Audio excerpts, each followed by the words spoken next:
Manolotra ny manahoana ny isam-baravarana indray ny ekipany Météo Madagasikara tokolasy tokovavy. Ito ny orana saika manerana ny nosy amin'ny herinandro ity fa taraikiraiky kely kosa no fisehon'izany aty amin'ny faritry ny avotana ity, izany hoe amin'ny takariva sy ny amin'ny alina. Mazava ho azy araka izany fa volinandro fahavaratra tanteraka no mandrafitra ny toetry ny andro eto amin'ny nositsika. Ny mpampiasa ranomasina ny morontsiraka atsinanan'ny Madagasikara iray manontolo iny dia mbola mila mitandrina hatrany satria ho avoavo ny onja. Dia izay amin'ny fatozo aminaraka izao ny toetry ny andro no tombatombanà ny météo antsika eo amin'ny rapitso.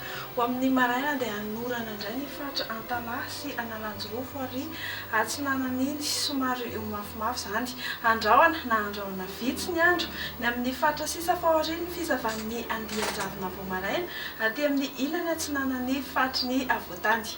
Ho amin'ny rapitso tolakandro dia hanorana hatrany manomboka amin'ny faritra Sava sy Analanjorofo iny. Hanorana tandrifin-drahona kosa indrindra ny amin'ny takariva sy ny amin'ny alina ny amin'ny faritra Analamanga sy ny ilany atsinanan'ny Tasy sy Antsirabe.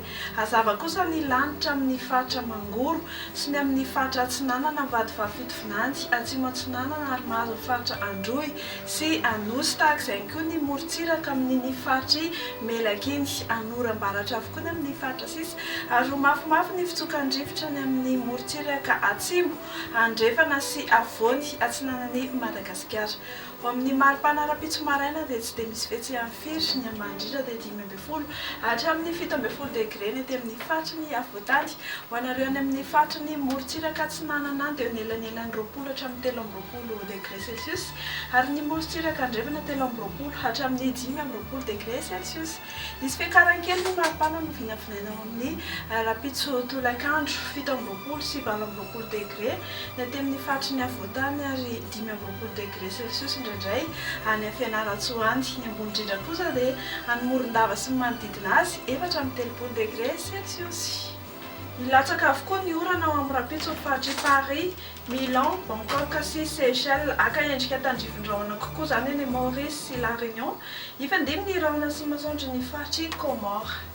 Hiposaka amin'ny 10 ora sasany mahery 10 minitra ao amin'ny rapitso maraina ny masoandrontsika ary lentika amin'ny 9 ora sasany latsaka 2 minitra.